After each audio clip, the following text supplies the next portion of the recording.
மாண்புமிகு முதலமைச்சருடைய மகன் பேசுறாரு. எஸ்ஐஆர்ன்றதே என்னன்னு அவருக்கு தெரியல.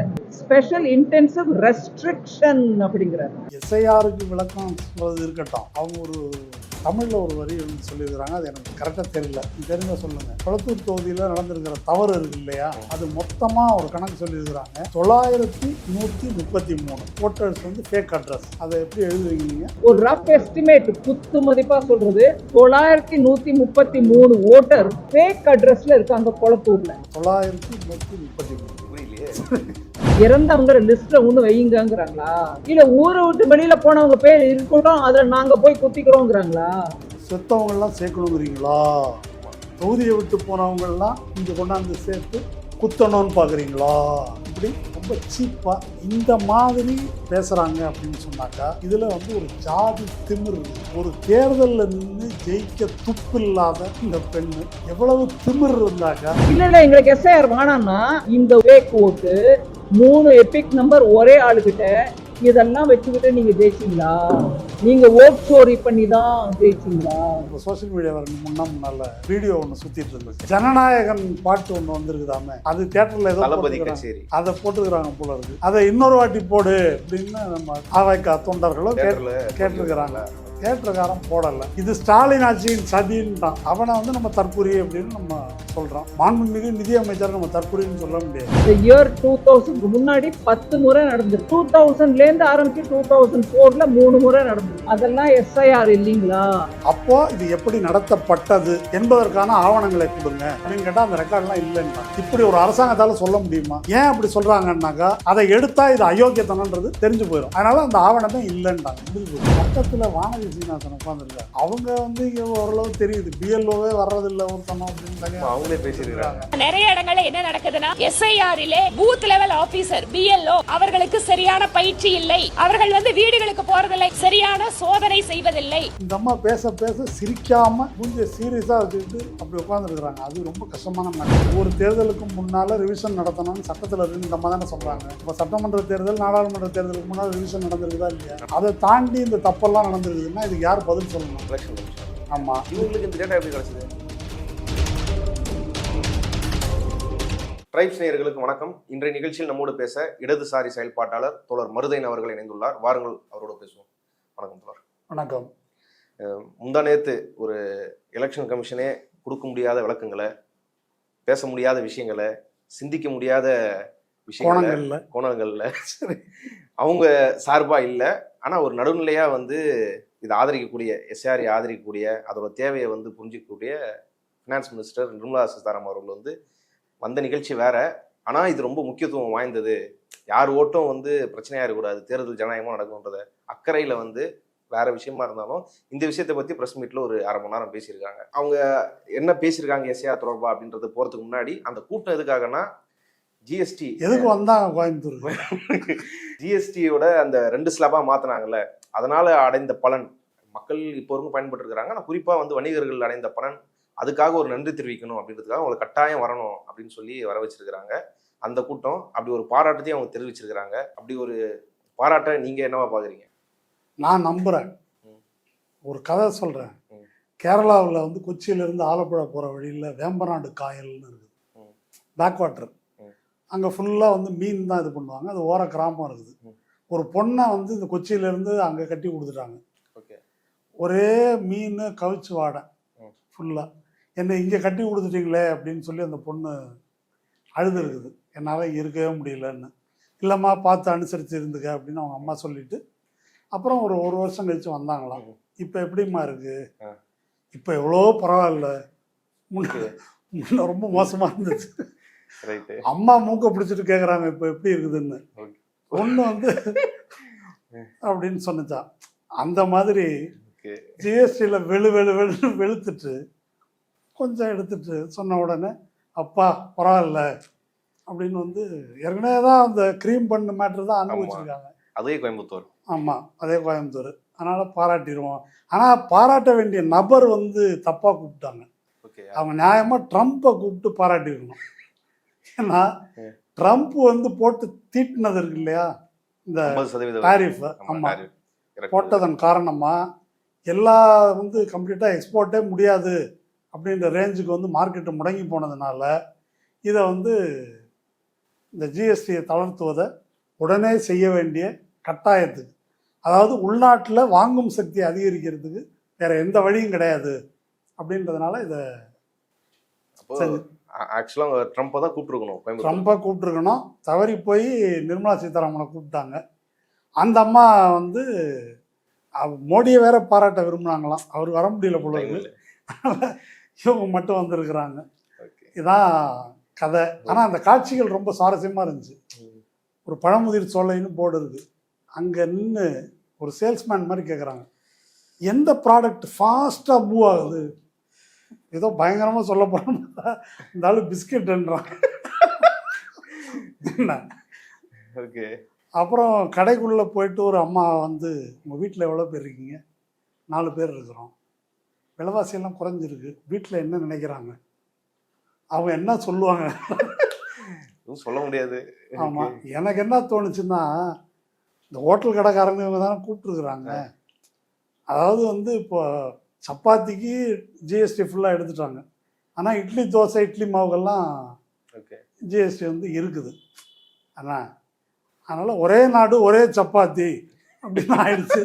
சப்பாத்தி விற்பனை அதிகரிச்சிருக்குது, தேசபக்தி உணர்வு ஒருமைப்பாட்டு உணர்வு அதிகரிச்சிருக்குது. அப்படி ஏதாவது சொல்லியிருக்கலாம், அது தெரியல. இல்லை பூண்டு வெங்காயம்லாம் நல்லா போகுது அப்படி ஏதாவது சொல்லியிருக்கலாம். ஆமாம், என்ன கஷ்டப்படுத்த வேணாம்னு சொல்லாமல் வந்திருப்பாங்க. இருக்கலாம். ஓகே, இப்போ எஸ்ஏஆருக்குள்ள வருவோம். அவங்க உடனே எஸ்ஏஆர் உள்ள வந்துட்டாங்க. ஆமாம், ஜிஎஸ்டியில் நிற்கல.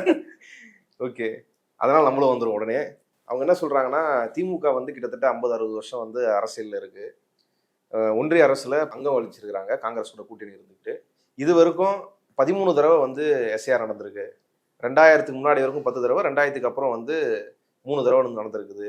ரெண்டாவது வருஷம் எலெக்ஷன் கமிஷன் எஸ்ஏஆர் நடத்த வேண்டியது அவங்களோட கடமை, அவங்களோட பொறுப்பு, அவங்க கிட்ட அந்த அதிகாரம் இருக்கு. ஆர்பி ஆக்ட் வந்து அப்படி சொல்லுது, ரெப்ரசன்டேஷன் ஆஃப் பீப்புள் ஆக்ட் 1950 வந்து வருஷம் எஸ்ஏஆர் நடத்தணும். ஆமா, அப்படி சொல்றாங்க. அவங்க வருஷம் எஸ்ஏஆர் நடத்தினான்றத சொல்றாங்க. அப்படி இருக்கு. இப்படி இருக்கும்போது திடீர்னு நாங்க பாஜக என்னவோ புதுசா ஒரு பூதத்தை கூட்டு வந்து எஸ்ஏஆர் நீ தான் பிறந்த மாரியோ, நாங்க ஏதோ வாக்குப்பட்டியல இருந்து திருடுறதுக்காக இந்த வேலையை பண்ண மாரியோ இப்படி திடீர்னு எதிர்க்கிறதுன்றது இவங்க தோல்வி பெற போறாங்கன்றது உறுதியாயிடுச்சு. அதுல இருந்து மக்களை வந்து அந்த ஆன்டி இன்கம்பன்சிக்கு எதிராக மக்கள் போராடக்கூடாது, வேற விஷயத்துக்கு வரக்கூடாதுன்றதுக்காக இப்போ ஏதோ பெரிய பிரச்சனை மாரி இதை திணிக்கிறாங்க. மற்றபடி இது வந்து வருஷம் எலெக்ஷன் கமிஷன் செய்ய வேண்டிய ஒரு விஷயம் தான் சட்டப்படி அப்படின்னு சொல்றாங்க. அது உண்மையா? அந்த அம்மா இஷ்டமா பேசுறாங்க. முன்ன மைக்க போட்டுட்டு இந்த பத்திரிகையாளர்கள் என்று சொல்லப்படுவோர் அவங்க எல்லாம் அதை ஆன்னு பார்த்துட்டு நிற்கிறாங்க. என்ன கணக்குன்னு தெரியல. அந்த அம்மாவுக்கு சம்மரி ரிவிஷனுக்கும் இன்டென்சிவ் ரிவிஷனுக்கும் வித்தியாசம் தெரியல. இல்லை, அவங்களுக்கு எதுவுமே தெரியாதுன்றீங்களே. ஆனால் அவங்க வந்து டெப்டி சிஎம்க்கு கிளாஸ் எடுக்கிறாங்களே, எஸ்ஏஆர்னா என்ன, அவர் வந்து ரிஸ்ட்ரிக்ஷன்றாரு ஆனால் அது ரிவிஷன் அது கூட தெரியலன்னு சொல்லி அவங்க கிளாஸ் எடுக்கிறாங்களே. இல்லை, எனக்கு என்ன சொல்கிறதுன்னு தெரில. அவர் வாய் தவறி கூட அதை சொல்லியிருக்கலாம். இந்த சுருக்கமாக சொல்கிறது அக்ரோனிம்னு சொல்கிறது, அதனுடைய ஃபுல் ஃபார்மை சொல்லும்போது எல்லாருக்கும் உடனே நினைவு வராது. அவர் ஸ்பெஷல் இன்டென்சிவ் ரிவிஷன் சொல்கிறதுக்கு பதிலாக ரெஸ்ட்ரிக்ஷன் சொல்லிட்டார். வாய் தவறி சொன்னாலும் கரெக்டாக சொல்லியிருக்காரு. அதனுடைய பொருள் என்ன? ரெஸ்ட்ரிக்ஷன்னா என்ன? வாக்காளர்களின் எண்ணிக்கையை கட்டுப்படுத்துவது அல்லது குறைப்பது. இதை தான் யோகேந்திர யாதவ், பிரசாந்த் பூஷன்லேருந்து, ஏடிஆர்லேருந்து அத்தனை பேரும் பீகார் இதில் தொடங்கினதுலேருந்து பக்கம் பக்கமாக தான் எழுதிட்டு இருக்கிறாங்க. அதனால் வாய் தவறி சொன்னாலும் கரெக்டாக சொல்லியிருக்காரு, உண்மையை சொல்லியிருக்காரு. இந்த மாதிரி வியாக்கியானமாக பேசினாலும் உளருதுன்றது தான். இந்த மாதிரி சம்மரி ரிவிஷனுக்கும் இன்டென்சிவ் ரிவிஷனுக்கும் வித்தியாசம் தெரியல. எலெக்ஷன் கமிஷன் ரூல்ஸ் என்ன இருக்குது, அதன்படி நடக்குதா அது தெரியல. அவன் காரணமே சொல்லல, ஞானேஷ்குமார்ன்ற மேட்டரே தெரியாமல் காரணம் சொல்லணும் அவங்களே மாட்டி விடுறாங்க. இந்த மாதிரி இருந்துக்கிட்டு இந்த அம்மா வந்து உதயநிதிக்கு விஷயம் தெரில அப்படின்னு பேசுது. எனக்கு என்ன வேடிக்கைன்னா, பக்கத்தில் வானதி சீனிவாசன் உட்காந்துருக்காங்க. அவங்க வந்து இங்கே ஓரளவு தெரியுது, பிஎல்ஓவே வர்றதில்லை ஒருத்தனம் அப்படின்னு தனியாக அவங்களே பேசியிருக்காங்க. இந்த அம்மா பேச பேச சிரிக்காமல் மூஞ்ச சீரியஸாக வச்சுக்கிட்டு அப்படி உட்காந்துருக்குறாங்க. அது ரொம்ப கஷ்டமான மேட்ரு. எதிர்க்கிறவங்களால முடியல. ஆடியன்ஸ் வந்து அங்கே கீழே இருக்கிறாங்கல்ல, அவங்களாம் பேசிட்டு சிரிச்சிட்டு இருக்கிறாங்க. ஆமாம், எந்த கத்துறாங்க, முக்கியமான விஷயம் பேசிட்டு இருக்கிறாங்க, பேசுறதா வெளில போய் பேசுங்க. ஆமாம், அந்த மாதிரி இந்த அம்மா உதயநிதி கிண்டல் பண்ணுறதை பார்த்து வேடிக்கையாக இருக்குது, கேவலமாக இருக்குது. அதாவது எஸ்ஐஆருக்கு விளக்கம் சொல்கிறது இருக்கட்டும், அவங்க ஒரு தமிழில் ஒரு வரி வந்து சொல்லியிருக்கிறாங்க. அது எனக்கு கரெக்டாக தெரியல, நீங்கள் தெரிஞ்சால் சொல்லுங்கள். அதாவது மொத்தத்தில் கொளத்தூர் தொகுதியை பற்றி அவங்க பேசியிருக்கிறாங்க. கொளத்தூர் தொகுதியில் நடந்திருக்கிற தவறு இருக்கு இல்லையா, அது மொத்தமாக ஒரு கணக்கு சொல்லியிருக்கிறாங்க. ஒரு ரஃப் எஸ்டிமேட் சொல்கிறேன், 9133 ஓட்டர்ஸ் வந்து ஃபேக் அட்ரஸ். அதை எப்படி எழுதுவீங்க நீங்கள்? 9133 புரியலையே, திணறுது இல்லையா? ஒரு ஃபினான்ஸ் மினிஸ்டர் சொல்லிடுறாங்க, யோசிக்கணும். ஆமாம்.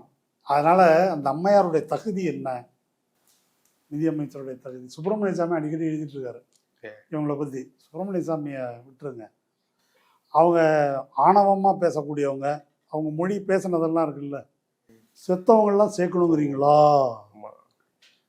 தொகுதியை விட்டு போனவங்கள்லாம் இங்கே கொண்டாந்து சேர்த்து குத்தணும்னு பார்க்குறீங்களா? குப்பை மாரி போட்டு வச்சிருக்காங்க, குப்பை மாதிரி கொண்டு வந்து போட்டு வச்சிருக்கிறாங்க. இப்படி ரொம்ப சீப்பாக ஆதவர்ஜுனா பேசினார்ல இங்கே, கிட்டத்தட்ட அந்த பாடி லாங்குவேஜ் அந்த முறையில் பேசுகிறாங்க. அவங்களுடைய உடல் மொழி பேச்சு இது வந்து ஒரு ஒன்றிய நிதி அமைச்சர் வேணாம், ஒரு சராசரி அரசியல்வாதின்னு கூட எடுத்துங்க. நம்ம டிவி டிபேட் நடக்குது, ரொம்ப கேவலமான பிஜேபிக்காரன் கூட இப்படி பேசுவானா இந்த மொழியில் அப்படின்னா, 2 பேர் இருக்கலாம் மத்திய அமைச்சர் தகுதியில், ஒரு சிலர் இருக்கலாம். இப்போ இந்த மாதிரி பேசுகிறாங்க அப்படின்னு சொன்னாக்கா இதில் வந்து ஒரு ஜாதி திமிர் இருக்குது. ஒரு தேர்தலில் நின்று ஜெயிக்க துப்பில்லாத இந்த பெண்மணி, பெண்ணுன்னு சொன்னால் போதும், மணி வேண்டாம்னு நினைக்கிறேன், இந்த பெண்ணு எவ்வளவு திமிர் இருந்தாக்கா மக்களின் ஆதரவு பெற்று வெற்றி பெறுகின்ற ஒரு கட்சியை, அதன் தலைவர்களை, இவர்களை தொடர்ந்து நிராகரிக்கின்ற இந்த தமிழ் மண்ணில் வந்து இவ்வளோ திமிராக பேச முடியும் அப்படின்றத நம்ம வந்து யோசிக்கணும். அங்கே மைக்கை போட்டு உட்கார்ந்துருந்த ஊடகவியலாளர்கள், அவங்களுக்கெல்லாம் ஒரு ஏதாவது அறிவு இருக்குதா, குறைந்தபட்சம் சுயமரியாதை இருக்குதா என்பதை வந்து யோசிக்கணும். இவ்வளவு அடிமைத்தனமா? அவங்க ஒரு கேள்வி கேட்குறாங்க, இப்படி குற்றச்சாட்டு வைக்கிறீங்களே ஸ்டாலின் மேலே, இவங்கலாம் வந்து கான்ஸ்டியூஷன் பாடியை வந்து இப்படி டிஸ்கிரெடிட் பண்ணுறாங்கன்னு, அவங்க மேலே இல்லை எலெக்ஷன் கமிஷன் மேலே இப்படி பொய்யான குற்றச்சாட்டு வைக்கிறாங்கன்னு, அப்போ அவங்க மேலே எதனா வழக்கு எதனா சட்ட ரீதியாக எடுக்கப்படுமா அப்படின்னு கேட்குறாங்க. கேட்டவர் யார்? பாலிமரா, புதிய தலைமுறையா? அது தெரியல, அதில் காட்டப்படல. எப்படி அது இன்னும் கேவலமா, இன்னும் அடிமைத்தனமாக, சர்வாதிகாரத்துக்கு அதிமுக பெட்டிஷன் போட்ட மாதிரி. ஆமா, பெட்டிஷன் போட்ட மாதிரி தான் அப்படி கேள்வி கேட்கிறார்கள். இந்த மாதிரி இந்த எல்லாரும் இது ஊடக சுதந்திரம் கிடையாது. இவங்க வந்து இன்னும் பாசிசம் ஏன் வரல அப்படின்னு வேண்டுகோள் விடுபவர்கள். இவங்கள ஊடகவியலாளர்னு சொல்கிறதோ அப்படி சேர்த்துக்கிறதோ நமக்கு கேவலம். சுதந்திரத்தை முடிவுக்கு கொண்டு வருவதற்காக அவங்க அந்த ஊடகங்களை நடத்துகிறார்கள், ஊடகவியலாளர்களாக இருக்கிறாங்க. அது தமிழ்நாட்டு மக்களுடைய சுயமரியாதை உணர்வுக்கு எதிரானது. அந்த வகையில் இதை வந்து நம்ம கடுமையாக எக்ஸ்போஸ் பண்ணணும். இது எவ்வளவு ஒரு அவமானகரமான முறையில் நிர்மலா சீதாராமன் நடந்து கொண்டிருக்கிறார் என்பதை தைரியமாக, தயக்கம் இல்லாமல் எல்லாரும் கண்டித்து பேச வேண்டும். 16 வயதிலேன்னு ஒரு படம் வந்துச்சு, பாரதி ராஜாவோட முதல் படம்னு நினைக்கிறேன். பார்த்துருக்கீங்களா? இல்லை 16 வயதில். ஆமாம். அதில் தான் வந்து கமலஹாசன், ரஜினிகாந்த், ஸ்ரீதேவி நடித்த படம். இந்த படம் துவக்க முதல் காட்சியிலேயே இந்த காந்திமதின்னு ஒரு நடிகை இருக்கிறாங்க. அவங்க வந்து குருவம்மான்ற கேரக்டர், ஸ்ரீதேவியோட அம்மாவாக வருவாங்க. அவங்க கோழியை பக்கத்து வீட்டுக்கார ஒரு அம்மா, அந்த தெருவில் இருக்கிறவங்க கோழியை திருடி குழம்பு வச்சு சாப்பிட்டாங்கன்றது தான் இவங்க பிரச்சனை. அதை ஒட்டி 2 பேருக்கும் ஒரு சண்டை நடக்கும். அந்த காட்சியில் தான் படத்தினுடைய ஓப்பனிங். என்ன, அந்த சண்டையை பார்த்து கூட தெருவில் இருக்கிறவங்களாம் இப்படி காலை ஊதிக்கிற மாதிரி அந்த தரத்தில் நடக்கும் அந்த சண்டை. மரியாதைக்குரிய நிதியமைச்சர் நிர்மலா சீதாராமன் வந்து 2008 வந்து பிஜேபியினுடைய அஃபிஷியல் ஸ்போக்ஸ் பர்சனாக நியமிக்கப்பட்டாங்க. இன்னைக்கு நம்ம தமிழ் சேனலில் பிஜேபிக்காரங்க எப்படி பேசுகிறாங்க, சவுண்டு பேச விடாமல் அதை இங்கிலீஷில் பண்ணிட்டு இருந்தாங்க அவங்க அந்த யூபிஏ கவர்மெண்ட்டில். இப்போ மோடியும் அமித்ஷாவும் இப்படி ஆள் தான் நமக்கு வேணும் என்ன அப்படின்னு நான், மோடி தான் மன் கி பாத், நம்மளால பேச முடியாது, நல்ல சவுண்டாக பேசுகிற ஆள் வேணும் அப்படின்னு சொல்லி தான் இவங்களை ரெக்ரூட் பண்ணி. என்னுடைய கருத்து என்னன்னு கேட்டால், அந்த காந்திமதி கேரக்டருடைய இன்னொரு வெர்ஷன் தான் மாண்புமிகு அமைச்சர் நிர்மலா சீதாராமன். 77 அந்த படம் வரும்போது அவங்க வந்து சீதாலட்சுமி ராமசாமி காலேஜ் திருச்சியில் படிச்சுட்டு இருந்திருக்கிறாங்க. நம்ம பாரதி ராஜா வந்து புதுமுகங்கள் தேடும்போது இந்த மாதிரி ladies college girls college bus stop இருக்குல்ல, அங்கே அப்படியே பார்த்துட்டே போகிறாங்க யார் கிடைக்கிறாங்க அப்படின்னு. திருச்சி பக்கம் அவர் வந்திருந்தாருனாக்கா 16 வயதில் காந்திமதிக்கு வாய்ப்பு வந்து இந்தியா ஒரு பெரும் பிரச்சனையை வந்து தீர்த்திருப்பாப்புல. ஆமாம், அப்படி ஒரு சிறந்த ஆர்டிஸ்ட் அவங்க. அதை நம்ம வந்து மறுக்க முடியாது. அதனால் அவங்களுக்கு விவரம் தெரியலையே அப்படின்னு நம்ம பார்க்க வேணாம். அவங்க பேச்சு, தோரணை, பாடி லாங்குவேஜ் நான் சொல்கிறது வந்து சரியில்லை அப்படின்னா 16 வயதில் யூடியூப்பில் போட்டு பாருங்கள். அந்த காட்சியை வந்து பார்த்தீங்கன்னாங்க நீங்கள் வந்து அதையும் ப்ரெஸ் மீட்டையும் பாருங்கள், நீங்கள் புரிஞ்சுக்கலாம். தேர்தலுக்கு முன்னால் சம்மரி ரிவிஷன் நடத்தணும். அந்த சம்மரி ரிவிஷன் ஒவ்வொரு தேர்தலுக்கு முன்னாலே நடத்தணும் அப்படின்றதான் இவங்க சொல்லக்கூடிய அந்த ரூல்ஸில் இருக்குது.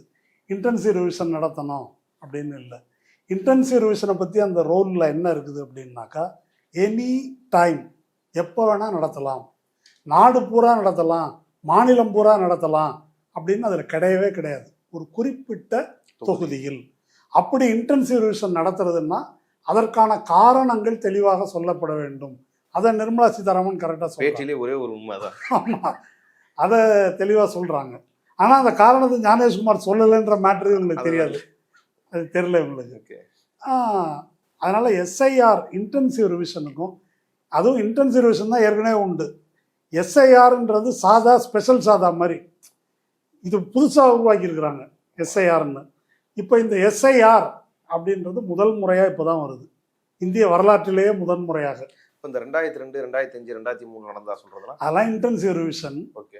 அந்த இன்டென்சிவ் ரிவிஷனுக்கும் இப்போ நடக்கிறதுக்கும் உள்ள அடிப்படையான வேறுபாடு என்னன்னா, எப்பவுமே எந்த காலத்திலையும் ஒரு வாக்காளர்கிட்ட வந்து நீ வந்து வாக்காளர் நிரூபி, நீ குடிமகன் நிரூபி என்று கேட்டதே கிடையாது. அவங்க என்ன செய்வாங்க, வீடு வீடாக வந்து தரோவாக செக் பண்ணுவாங்க.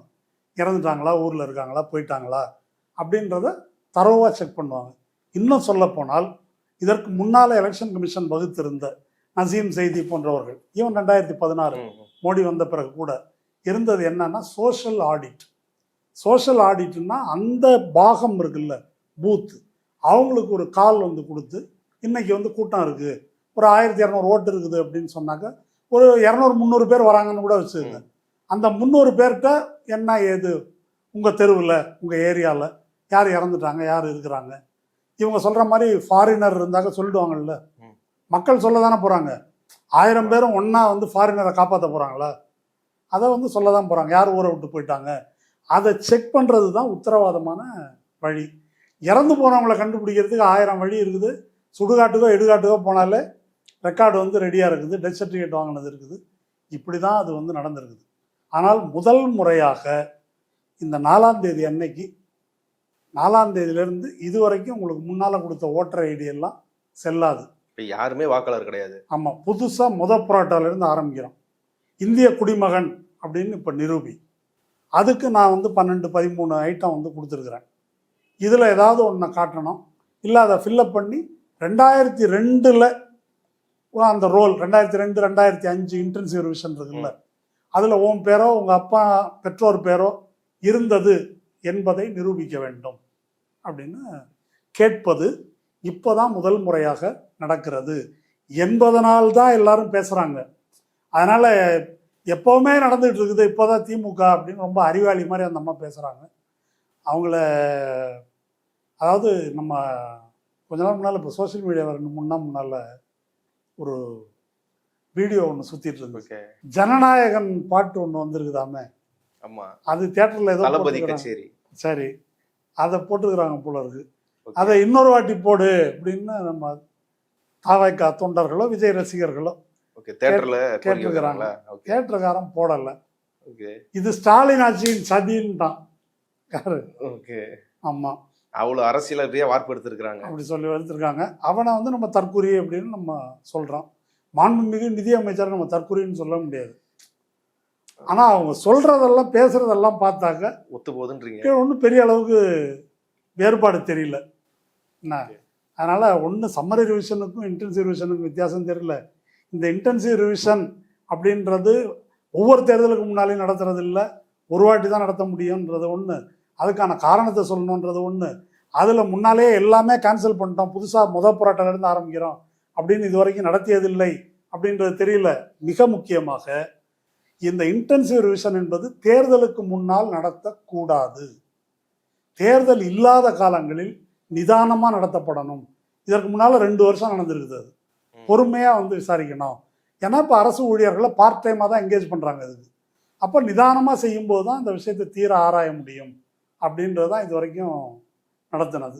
அப்படி இல்லாமல் ஒரே மாதத்துக்குள்ள தேர்தலுக்கு முன்னால் மழை காலத்தில் பொங்கல் மாதிரி பண்டிகை, கிறிஸ்மஸ் மாதிரி பண்டிகை வர நேரத்தில் ஏடாகூடமான நேரத்தில் கொண்டாந்து வச்சு இப்படி அவசரமாக நடத்துவதன் நோக்கம் என்ன? இதுக்கு ஒரு தீய உள்நோக்கம் இருக்குது என்பதைத்தான் திராவிட முன்னேற்ற கழகம், காங்கிரஸ் உள்ளிட்ட இந்தியா கூட்டணி கட்சிகள் எழுப்புகின்றன.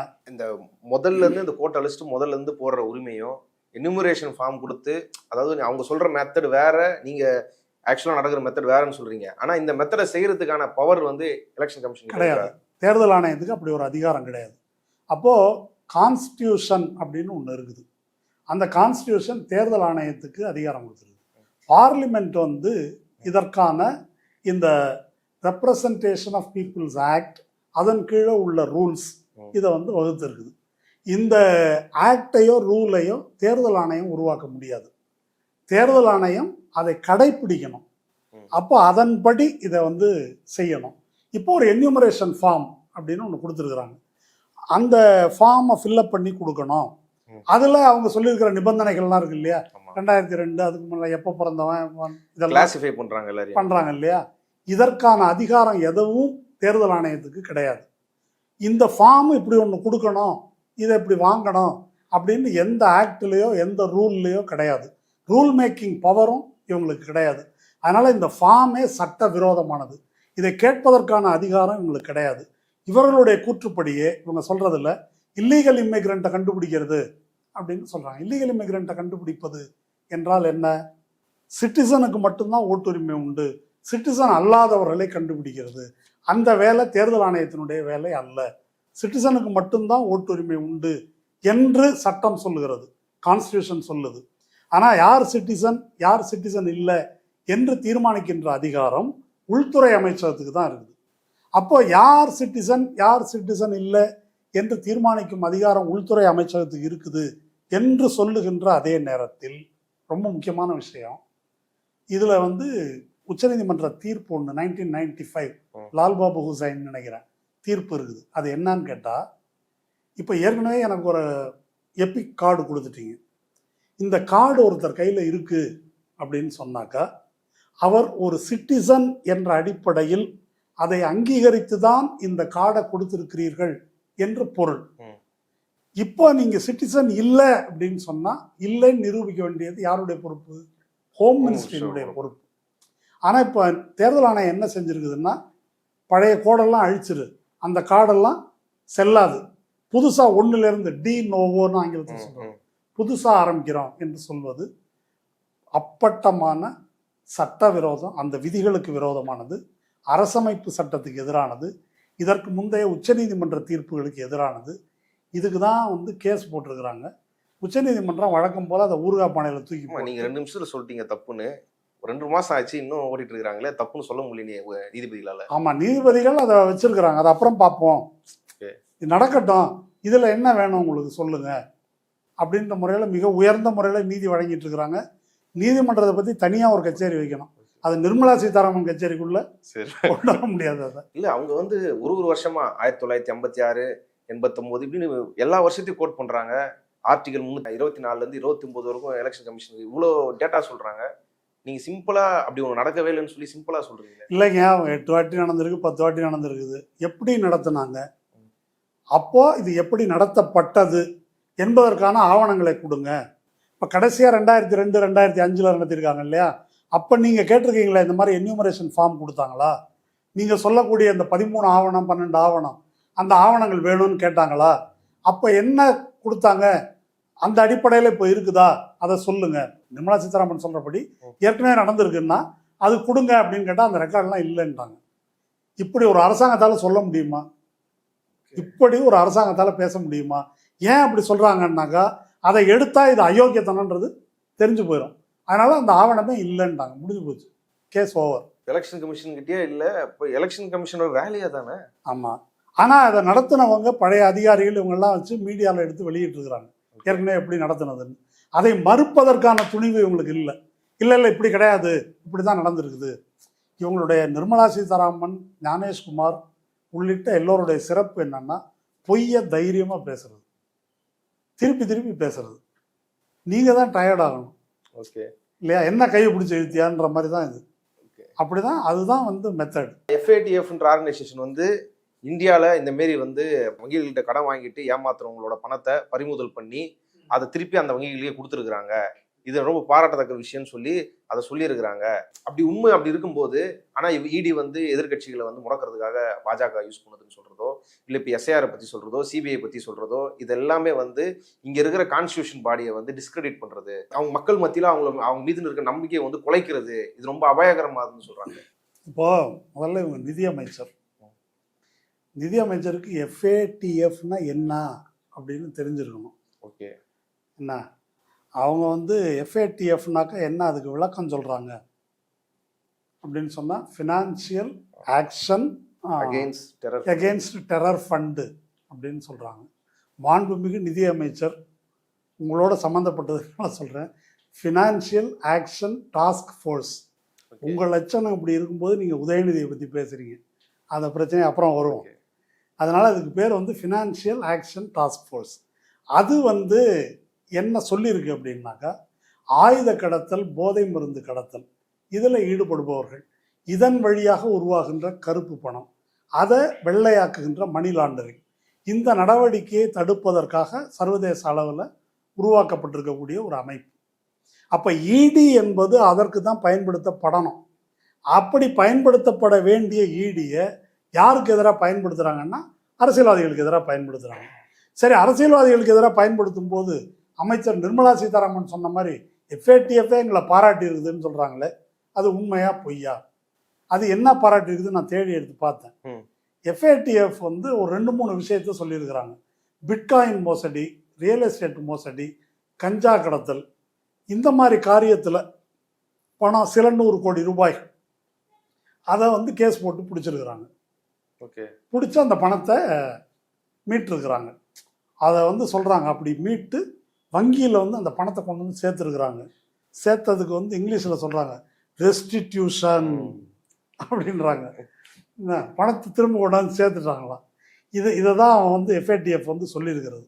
ஆனால் பல ஆயிரக்கணக்கான கோடி ரூபாய், அஜித் பவார் 70,000 கோடி நீர்ப்பாசன ஊழல் ஒரு உதாரணம், பல ஆயிரக்கணக்கான கோடி ரூபாய் அப்படின்னு சொல்லி ஊழல் குற்றம் சாட்டப்பட்ட எத்தனை பேர், ஒரு இந்தியன் எக்ஸ்பிரஸ் பட்டியல் போட்டிருக்கிறான், 25 பேர் லிஸ்ட்டை போட்டு 23 பேருக்கு கேஸை க்ளோஸ் பண்ணிட்டாங்க. எல்லாரும் பிஜேபியில் சேர்ந்துருக்கிறாங்க. பட்டியல் கையில் இருக்குது. இன்னைக்கு அஜித் பவார், பிரஃபுல் பட்டேல், ஹிமந்த பிஸ்வா சர்மா, அப்புறம் சஞ்சய் சேத், சுவேந்து அதிகாரி, சகன் புஜ்பால், அசோக் சவான், நவீன் ஜிண்டால், கீதா கோடா, பாபா சித்திகி, நேரமாகுது. ஓகே ஓகே, அத்தனையும் பிஜேபிக்கு போய் வாஷிங் மிஷின்னு சொல்கிறாங்கல்ல காங்கிரஸில், அப்படி மாற்றப்பட்டது. இது ஒரு பார்ட். இதோட மிக முக்கியமாக என்ன விஷயம் அப்படின்னு சொன்னால், மோடி ஆட்சிக்கு வந்ததுலேருந்து இந்த கடந்த 10 ஆண்டுகளில் வங்கிக்கு கொண்டு வந்து பணத்தை சேர்த்துட்டாதானே நிர்மலா சீதாராமன் சொல்கிறாங்க. 18.2 லட்சம் கோடி வாராக்கடன். ஓகே, சரியா? அதில் மாண்புமிகு நிதியமைச்சரும் மோடியும் சேர்ந்து தள்ளுபடி பண்ணது எவ்வளோ தெரியுமா? 16.35 லட்சம் கோடி. 18 லட்சம் கோடி வாராக்கடன், அதில் 16 லட்சம் கோடி தள்ளுபடி. ஆமாம், இதுதான் இவர்களுடைய யோக்கியதை. இது இல்லாமல் நீரவ் மோடி, விஜய் மல்லையா, மெகுல் சோக்சி அவங்கெல்லாம் வெளிநாடு போயிட்டாங்க. அவங்க ஸ்டோரி தனியாக இருக்குது, நம்ம வேற ஒரு நாள் பண்ணுவோம். நம்ம அதை அவங்கள கைது பண்ணுவதற்கு மோடி அரசு எடுத்து வரும் முயற்சிகள், அவங்கள தங்க வைக்கிறதுக்கு ஸ்டார் ஹோட்டல் தரத்தில் ஜெயில் ரெடி ஆகிட்டு இருக்குது. அது வந்து தனி கதை. அதனால் இந்த FATF சர்டிஃபிகேட் கொடுத்துட்டாங்க அப்படின்னு சொல்கிறது வந்து ஒரு கேலி கூத்து. அதுலேயே வந்து என்ன சொல்கிறாங்க, இந்த மாரி கான்ஸ்டியூஷன் பாடியெல்லாம் வந்து மக்கள் மத்தியில் ஒரு நம்பிக்கை இழக்க வைக்கிறதுக்காக பண்ணுற சதி இது, அவங்கள வந்து டிஸ்கிரெடிட் பண்ணுறாங்கன்னு சொல்கிறாங்களே, அப்படி அவங்க நடக்குதா? இல்லை, இப்போ CBI கரெக்டாக இருக்குது. இடி இப்போ இடியை பற்றி இதை சொல்லியிருக்காங்க. அதில் இன்னொன்று சொல்லியிருக்காங்க அவங்க, சுப்ரீம் கோர்ட்லேயே சொல்லிட்டோம். நான் சுப்ரீம் கோர்ட் இப்போ தான் காரி துப்பி இருக்கு. கவாய் வந்து துப்பி, ஐயா அவ்வளவு கேவலமாக எங்களை சொல்லாதீங்க ஐயா, கொஞ்சம் பார்த்து செய்யுங்க அப்படின்னு துஷார் மேத்தா கேட்டுருக்கிறாரு கோர்ட்டில். என்னையா நினச்சிட்டு இருக்கிறீங்கன்னு தமிழ்நாடு கேஸில் தான், டாஸ்மாக் கேஸ், எல்லை மீறி போகிறீங்க நீங்கள், இது என்ன ஃபெடரல் கவர்மெண்ட்டாக என்ன நினச்சிட்டு இருக்கிறீங்க என்றெல்லாம் வந்து கேட்டிருக்கிறாங்க. அதனால் பிஎம்எல்ஏனுடைய சட்டவிரோதமாக அது வந்து ஏற்கனவே உச்சநீதிமன்ற தீர்ப்பில் அங்கீகரிக்கப்பட்டிருக்குன்னு வழக்கு நடக்குது. அது எப்போ முடியுன்றது வேற கதை. அதனால் சிபிஐயாக இருக்கட்டும், இடியாக இருக்கட்டும், அல்லது காம்ப்ட்ரோலர் அண்ட் ஆடிட்டர் ஜெனரல் ஆஃப் இந்தியாவாக இருக்கட்டும், அந்த எலெக்ஷன் கமிஷனாக இருக்கட்டும், நீதிமன்றமாக இருக்கட்டும், இப்போ நீதிமன்றத்தில் ஒரு மிக முக்கியமான ஒரு வழக்கு நடக்குது. அதை பற்றி நம்ம தனியாக பேசணும். அதாவது கம்பெனிஸ் ட்ரிபியூனல் இருக்கு இல்லையா, அது தொடர்பான ஒரு வழக்கு மெட்ராஸ் பார் அசோசியேஷன் போட்டிருக்கிறாங்க. அந்த கம்பெனி லா ட்ரிபியூனல் அப்படின்றது தான் கார்ப்பரேட் நிறுவனங்களுடைய வரவு செலவு மற்ற இதெல்லாம் தீர்மானிக்கிறது.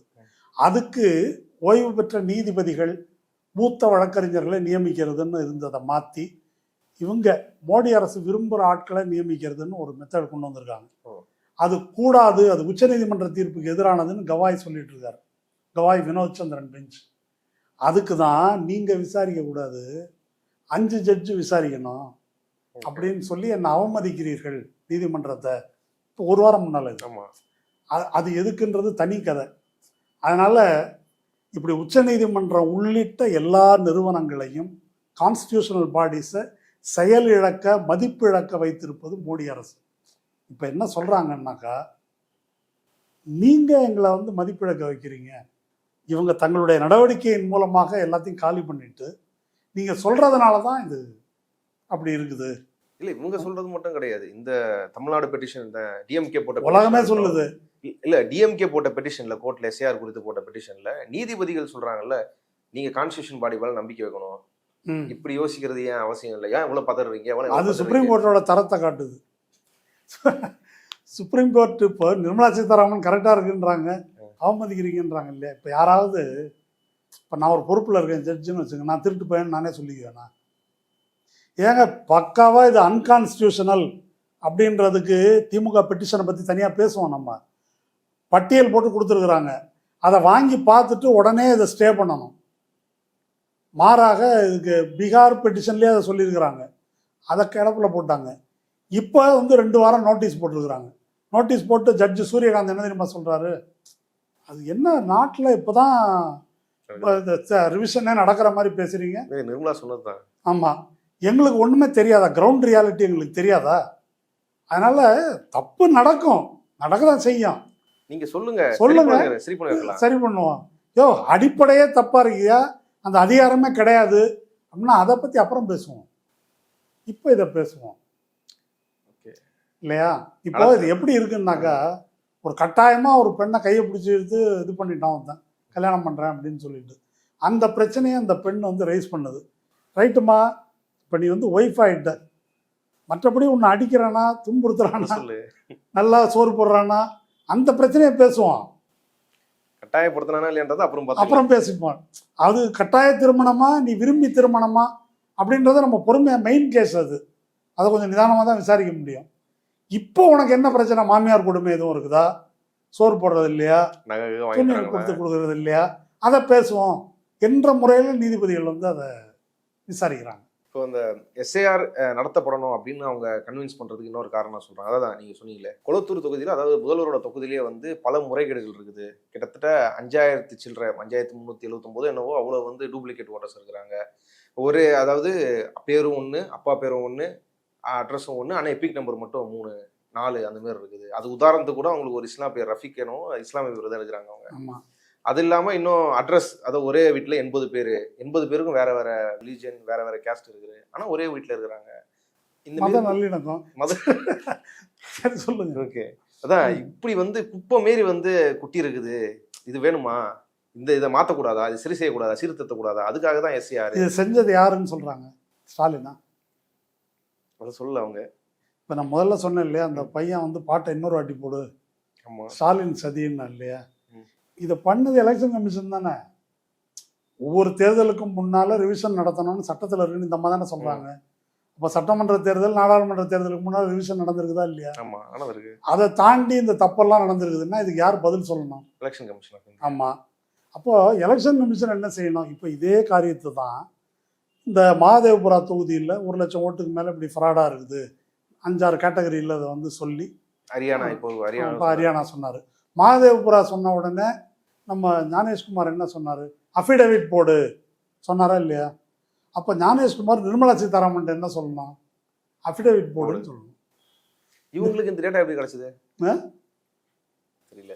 இல்லையா, இப்போ நீங்கள் அது மகாதேவபுரா பிரச்சனை வந்த உடனே அனுராக் தாக்கூர் ராய்பரேலியில் இப்படி தான் நடந்திருக்குது, அமேதியில் இப்படி தான் நடந்திருக்குது அப்படின்ன உடனே ராகுல் காந்தி உனக்கு எப்படி கிடைச்சுன்னு கேட்டார். ஏன் நான் 6 மாதமாக இங்கே ஆராய்ச்சி பண்ணி கண்டுபிடிச்சிருக்கேன், டக்குன்னு சொல்கிறேன், நீ உனக்கு எப்படி கிடைச்சது அப்படின்னு கேட்டதுக்கு பதில் இல்லை. அதே போல் அனுராக் தாக்கூரை நீ அஃபிடவிட் போடுன்னு ஞானேஷ்குமார் கேட்கல.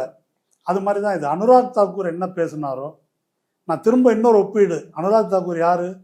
கோலிமாரோ சாலோங்கா அப்படின்னு சொல்லி சிஏஏ போராட்டத்தில் தேச துரோகிகளை சுட்டு கொல்லுங்கள் அப்படின்னு பேசின கேரக்டர். அதனால் அனுராக் தாக்கூர் பேசினது தான் அம்மையார் வந்து இப்போது பேசுகிறாங்க.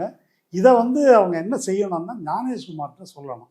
என்ன எலெக்ஷன் கமிஷன், இதுக்கு முன்னால் இருந்த தேர்தல் ஆணையர் நீங்கள் தானே தேர்ந்தெடுத்தீங்க, அவங்கெல்லாம் என்ன பண்ணாங்க? உங்களுக்கு கீழே தான் இது நடக்குது. இல்லை, இது கேட்டாங்க ப்ரெஸ் மீட்டில், பத்திரிகையாளர் கேட்குறாங்க. வந்த கேள்வியில் அந்த ஒரு கேள்வி கொஞ்சம் இதுவாக இருந்தது. ஏன் இதெல்லாம் முன்னாடியே பண்ணல அப்படின்னு கேட்குறாங்க. அதுக்கு முன்னாடி பண்ணலன்றதை விடுங்க, இப்போ பண்ணக்கூடாதா, இப்போ பண்ணக்கூடாதுன்றாங்களே, அதை பற்றி கேளுங்க அப்படின்றாங்க. அதான் முன்னால் பண்ணலையே அப்படின்னா அந்த பத்திரிகையாளர் இன்னொரு வார்த்தை கேட்டிருக்கணும், உங்கள் தேர்தல் ஆணையர் தானே பண்ணது, அதுக்கு இங்கே வந்து சொல்கிறீங்க இல்லையா அப்படின்னு கேட்கணும். அதனால் இப்போ அந்த அறிவு கூட அந்த அம்மையாருக்கு இல்லை என்பது எனக்கு விசித்திரமாக இருக்குது. இல்லை அவங்களுக்கு அறிவு இல்லையா? அவங்க தெளிவாக தெரிஞ்சு கேட்டுக்கிட்டு முன்னால் மைக்க போட்டு நிற்கிறாங்களே இவ்வளோ பேர். இது தேர்தல் கமிஷனோட பிரச்சனைன்னு இவங்களுக்கு கூடவா தெரியாது இந்த பத்திரிகையாளர்களுக்கு? அதை யாரும் கேட்ட மாதிரி தெரியல. அதுக்கு இங்கே ஸ்டாலினை சொல்கிறீங்க, செய்ய வேண்டியது யாருன்னு அவங்கள கேட்கணும். அதுதான் பிரச்சனை. இல்லை, இப்போ எஸ்ஐஆர் பண்ணிட்டால் இதெல்லாம் சரி செய்யப்படும், ஒரு கரெக்டான லீகலான ஓட்டர்ஸ் தான் உள்ள இருப்பாங்க, எலிஜிபிள் இல்லாதவங்கள வெளியில் அனுப்பப்படுவாங்க, அப்படியே ஒரு 100% வந்து அதான் ஸ்பெஷல் இன்டென்சிவ், அவ்வளோ இன்டென்சிவாக இருக்கும் அப்படின்னு சொல்கிறாங்களே, அதோட மதிப்பீடு என்ன? பீகாரில் நடந்திருக்குல்ல, அது அப்படிதான். அதான் பீகாரில் என்ன நடந்திருக்குது, பீகாரை தான் அவங்களும் சொல்கிறாங்க 65 லட்சம் பேரை நீக்கி இருக்கிறாங்க, அது தப்பான்றாங்க. 65 லட்சம் கிடையாது, 47 தான் இப்போ. அவங்க வந்து டிராஃப்ட் சொல்கிறாங்க. என்ன அப்போ பழசுலேயே இருக்கிறாங்க அவங்க, அவ்வளோ ரொம்ப கரெக்டாக இருக்கிறாங்க. என்ன இத்தனைக்கும் பேப்பரை பார்த்து தான் பேசுகிறாங்க, அது கூட கரெக்டாக சொல்லி கொடுக்கல போல் இருக்குது. அதிலே பேசிகிட்டு இருக்கிறாங்க. அவங்கெல்லாம் இருக்க வேணாமா, பீகார் கதையை தனியாக வந்து பேசணும். இப்போ இந்த முதல்ல தேர்தல் ஆணையம் வந்து இதை அறிவிக்குது, இந்த 65 லட்சம் 22 லட்சம் பேர் வந்து இறந்துட்டாங்க, 7 லட்சம் பேர் வந்து பலமுறை என்ரோல் ஆகிருக்குது, 36 லட்சம் பேர் பர்மனண்ட்டாக வெளியே போயிட்டாங்க மொத்தம் அப்படின்னு சொல்லி ஒரு கணக்கு கொடுத்துட்டாங்க. இந்த கணக்கை கொடுத்துட்டு கடைசி நேரத்தில் 3.7 லட்சம் வாக்காளர்களை இணைச்சிருக்கிறாங்க புதுசாக. அவங்க விண்ணப்பம் கொடுத்தாங்களா, எப்படி இணைச்சாங்க, யார் என்பதற்கான எந்த விளக்கமும் இல்லை. இப்போ இதெல்லாம் முடிந்த பிறகு இப்போ டேட்டா வந்து சில நாட்களுக்கு முன்னால் யோகேந்திர யாதவ் இதை வந்து ஃபாலோ பண்ணிட்டு இருக்காரு. அவர் வந்து இப்போ ஒரு கட்டுரை எழுதியிருக்காரு, அதில் இந்த விவரங்கள்லாம் சொல்கிறாரு. என்ன சொல்கிறாருன்னு பாருங்கள். அதாவது 5,17,216 வாக்காளர்கள், எவ்வளோ பேர்? 5,17,000 வாக்காளர்கள். அவங்களுக்கு டேட்டா இவங்க கொடுத்துருக்காங்கல்ல, அப்பம் பேர் அந்த மாதிரி பேர், இதெல்லாம் குளறுபடியாக இருக்குது. இந்த ஏபிசிடின்லாம் சொன்னார்ல, ஆமாம், அந்த மாதிரி பதிவு பண்ணியிருக்கிறது அவ்வளவு அப்படின்னு சொன்னார். இது ஒன்று. இதுக்கப்புறம் ஒரு தொகுதியில், ஒரு அசம்பிளி தொகுதியில் 5,24,210 டூப்ளிகேட் வாக்காளர்கள் ஒரு அசம்பிளி தொகுதியில். எஸ்ஐஆருக்கு முன்னாடி இங்கே 5,000 தானே, எஸ்ஐஆருக்கு அப்புறம் 5 லட்சமா? 5 லட்சம். இது வயரில் எழுதியிருக்காரு இப்போ 3ஆம் நாள் தான். 5,24,210 இது ஒரு தொகுதியிலன்னா அப்போ பீகார் முழுதும் டூப்ளிகேட் வாக்காளர்கள் எத்தனை பேர் அப்படின்னு கேட்டால் 63,09,777. 63 லட்சம் டூப்ளிகேட் வாக்காளர்கள். அடுத்தது சொல்றாரு 2,258 வீடுகளில் 100க்கும் மேற்பட்டவர்கள் இருக்கிறாங்க. இப்போ அவங்க சொன்னாங்கல்ல ஆமா 80 பேர் ஒரே வீடுன்னு. ஆமாம், பீகாரில் எஸ்ஐஆருக்கு பிறகு இது. ஓகே. எஸ்ஐஆருக்கு பிறகு 2258 வீட்டில் புது வாக்காளர்களுக்கு டேட்டா இல்லை, புதுசாக சேர்த்துருக்குறாங்க அப்படின்னு சொன்னோம் இல்லையா, அந்த டேட்டாவை வந்து இவர் கொடுக்குறாரு. சில உதாரணங்கள்: 6218 புது வாக்காளர்களுக்கு வயசு 80லேருந்து 100. 6218 வாக்காளர்களுக்கு வயசு, புது வாக்காளர்களுக்கு 80லேருந்து 100. 96 பேருக்கு 100லேருந்து 118 வயசு. 19 பேருக்கு 118க்கு மேலே வயசு. இந்த மாதிரி கூத்து இது இப்படி இருக்குது. இதை வந்து அவர் சொல்லியிருக்காரு. இதற்கு மேலே நாங்கள் வந்து இல்லீகல் இமிக்ரெண்ட், ஃபாரினர், வெளியேருந்து வந்திருக்கிறோம் அப்படின்னு அவங்களே சொல்லி 779 பேர் நான் இல்லீகல் இமிக்ரெண்ட்னு எழுதி கொடுத்துருக்குறாங்களாம். இது வந்து வெப்சைட்டில் இருக்குது, சிஇஓ பீகாருடைய வெப்சைட்டில். இந்த கேலி கூத்தையும் அவர் எடுத்து பதிவு பண்ணியிருக்காரு. இப்போ ஒன்று என்ன நடந்திருக்குதுன்னாக்கா, இந்த ஃபார்ம் 7 ஒன்று இருக்குது. அது வந்து அந்த பாகத்தை சேர்ந்த இன்னொருத்தர் இவங்கெல்லாம் வாக்காளர் பட்டியலிருந்து நீக்கணும் அப்படின்னு ஒரு தொகுதியை சேர்ந்தவங்க கொடுக்கலான்னு இருக்குது. 80,000 முஸ்லீம்களை நீக்கணும் அப்படின்னு ஒரு பிஜேபி எம்எல்ஏவோட பிஏ வந்து எழுதி கொடுத்துருக்குறான். சரியா? இப்போ இவர்கள் என்ன செய்து கொண்டிருக்கிறார்கள் என்பதற்கு இதெல்லாம் சான்று. இப்படி தான் பீகாரில் இது நடந்திருக்குது. இப்போ பீகாரில் இப்படி நீக்கப்பட்டவர்கள் இருக்காங்கல்ல, இந்த மாதிரி அநியாயமாக நீக்கப்பட்டாங்க, காரணத்தை சொல்லலை. இப்போ அதை பற்றி ஒன்றும் பேச முடியாது, சுப்ரீம் கோர்ட்டு. ஆமாம், இப்போ அதை பற்றி ஒன்றும் பேச முடியாது. உங்கள் எல்லாருக்கும் வந்து இந்த லீகல் அசிஸ்டன்ஸ் இருக்கு இல்லையா கோர்ட்டில், நீங்கள் வந்து பெட்டிஷன் போடுங்க, அதை பரிசீலிப்போம். இதே கோர்ட்டு தானே சொல்லிச்சு மாஸ் எக்ஸ்க்ளூஷன் வந்ததுன்னா நாங்கள் பார்த்துட்டு சும்மா இருக்க மாட்டோம். ஆமாம், இப்போவும் சொல்லி ப்ராசஸே வந்து கேன்சல் பண்ணுவோம். இது மாஸ் எக்ஸ்க்ளூஷன் இல்லையா? இப்போ நேற்றுக்கும் சொல்லியிருக்கிறாங்க, தப்பு நினைஞ்சுன்னா நாங்கள் சும்மா இருக்க மாட்டோம், மொத்தத்தையும் நிப்பாட்டிடுவோம். அது அப்பப்போ ஒரு பஞ்ச் டைலாக் மாதிரி அதை சொல்லியிருக்கிறது. இப்போ சொல்லியிருக்கிறாங்க, பிரசாந்த் பூஷன் ஒரு பேட்டி ஒன்று கொடுத்துருக்காரு. அதில் அவர் இந்த மாதிரி சட்ட உதவி குழு வந்து இருக்குதாமே, அப்படியெல்லாம் ஒரு குழுவே கிடையாது எங்கேயும் அப்படின்னு சொல்லியிருக்காரு அவர். அதுவும் சும்மா, பீகாரில் வந்து அப்படி ஒன்றும் இல்லை, அதெல்லாம் வேலைக்கு ஆகிறது இல்லை, சும்மா அப்படின்னு சொல்லியிருக்காரு அவர். இப்போ பீகாரில் எல்லாம் முடிஞ்சு போச்சு, கதை முடிஞ்சு போச்சு. இப்போ இனிமே அது அரசமைப்பு சட்டம், பீகாரில் அமல்படுத்தப்பட்ட ஸ்பெஷல் இன்டென்சிவ் ரிவிஷன் கான்ஸ்டியூஷனலா அன்கான்ஸ்டியூஷனலா அப்படின்றது இப்போ ஒரு அகடமிக் கொஸ்டின் மாதிரி. கீழடி வந்து எத்தனை ஆண்டுகளுக்கு முற்பட்டது அப்படின்னு ஆராய்ச்சி பண்ணுறான் இல்லையா, அந்த மாதிரி. அதை வச்சுக்கிட்டு இந்த தேர்தலுக்கு எதுவும் பண்ண முடியாது, வாக்கு செலுத்தாதவர்கள் கதை முடிஞ்சு போச்சு. தேர்தல் எப்படி நடந்தது அப்படின்னு பார்த்தா ஹரியானாலேருந்து 3 ட்ரெயின் விட்டுருக்காங்க. அது இப்போது இவர் கபில் சிபல் எக்ஸ்போஸ் பண்ணியிருக்காரு. 3 ஸ்பெஷல் ட்ரெயின் டிக்கெட் இல்லாமல் வந்திருக்கிறாங்க, வந்து ஓட்டு போட்டிருக்கிறாங்க. இது ஒன்று. டெல்லியிலேருந்து வாக்காளர்கள் அங்கேயும் போட்டுட்டு இங்கேயும் போட்டிருக்கிறானுங்க. பிஜேபியினுடைய ஆஃபீஸ் பேரரே இப்படி விரலை காட்டிக்கிட்டு போஸ்ட் கொடுக்குற படங்கள் வந்திருக்குது. ரிப்போர்ட்டர்ஸ் கலெக்டிவ் ஒரு ரிப்போர்ட் இது பண்ணியிருக்கிறாங்க. 5000 பேர் யூபியில் இருக்கிற வாக்காளர்கள் இங்கே வந்து ஓட்டு போட்டிருக்கிறாங்க. இதில் ரொம்ப சிறப்பு என்னன்னு கேட்டால், முதல்ல ஒன்று சொன்னேன் இல்லையா, டியூப்ளிகேஷன் 63,09,777 வாக்குகள் டியூப்ளிகேட் அப்படின்னு சொன்னேன் இல்லையா.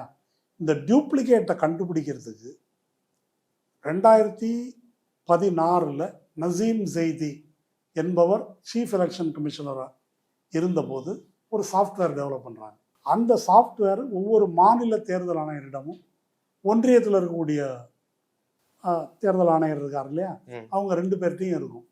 அந்த சாஃப்ட்வேரை ரன் பண்ணால் ஒரு செகண்டில் டூப்ளிகேட்டை வந்து கண்டுபிடிச்சிடலாம். ஆனால் அந்த சாஃப்ட்வேரை இவர்கள் இயக்கவில்லை. அப்போ மாநிலத்துக்குள்ளே இவங்க கண்டுபிடிக்கலாம். தேசிய அளவில் இருக்குன்னாக்கா அதை கண்டுபிடிக்கிறது ஞானேஷ்குமாரால் கண்டுபிடிக்க முடியும். அந்த சாஃப்ட்வேரை பயன்படுத்தவில்லை. அதை வந்து பீகாருடைய தேர்தல் ஆணையர் அவர்கிட்ட போய் ஒரு பேட்டி கேட்டிருக்கிறாங்க.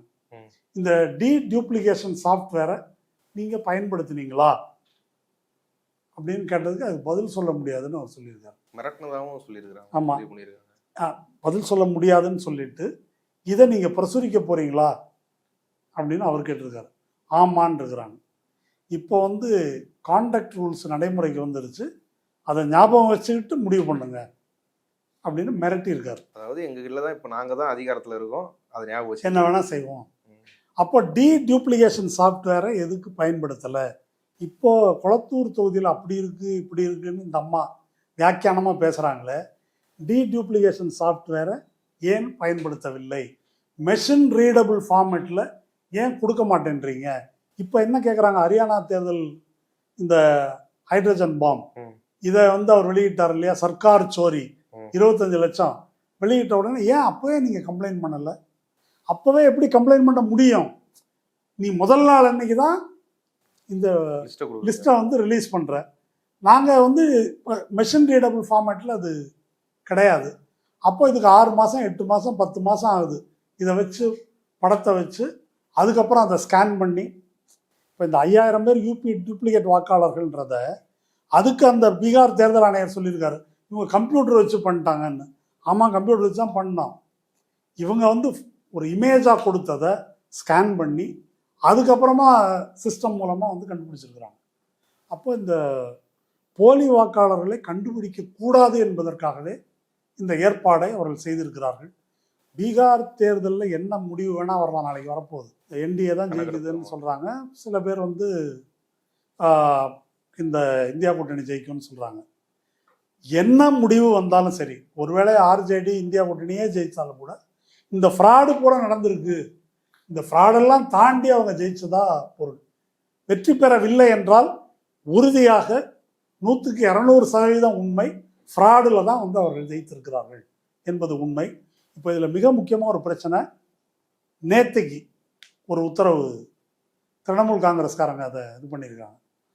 ஒரு இந்த பிஎல்ஏ இருக்கிறாங்க இல்லையா, பூத் லெவல் ஏஜென்ட், அவங்க வந்து அந்த பூத்தை சேர்ந்தவங்களா இருக்கணும் அப்படின்றது தான் ஏற்கனவே இருந்த விதி.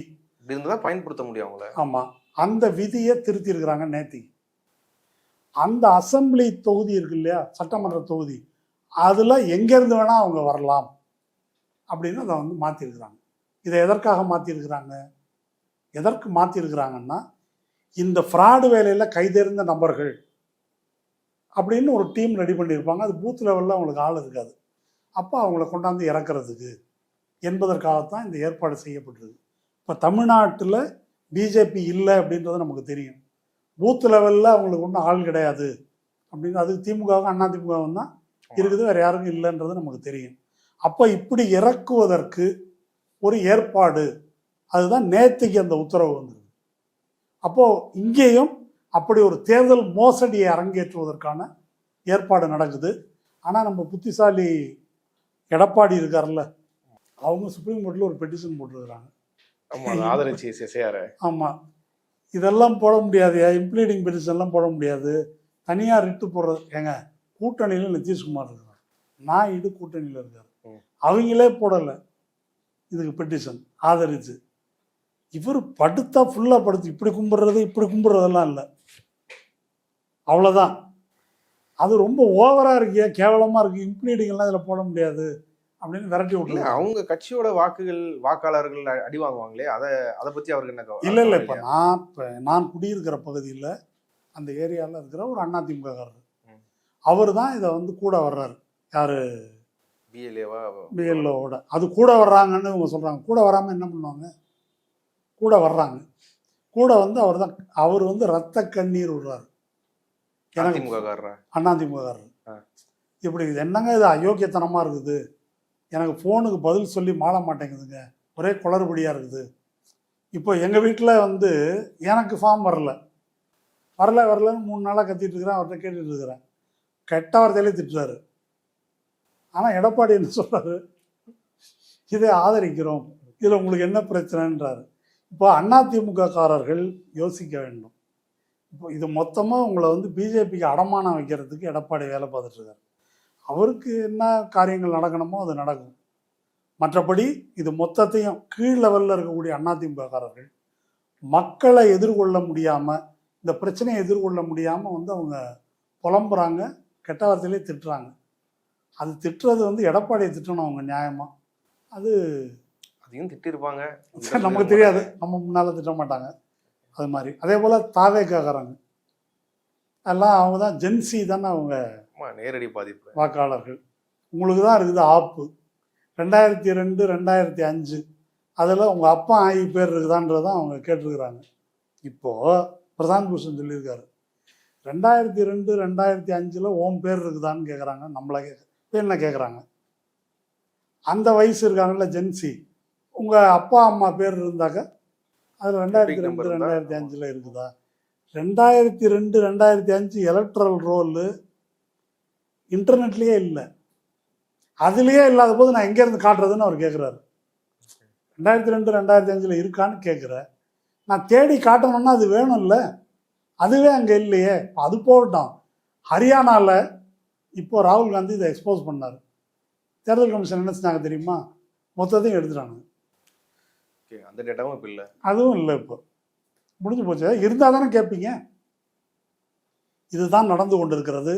இவ்வளவு ஒரு பச்சையான அயோக்கியத்தனத்தை எஸ்ஐஆர் என்ற பெயரில் அரங்கேற்றுகிறார்கள்.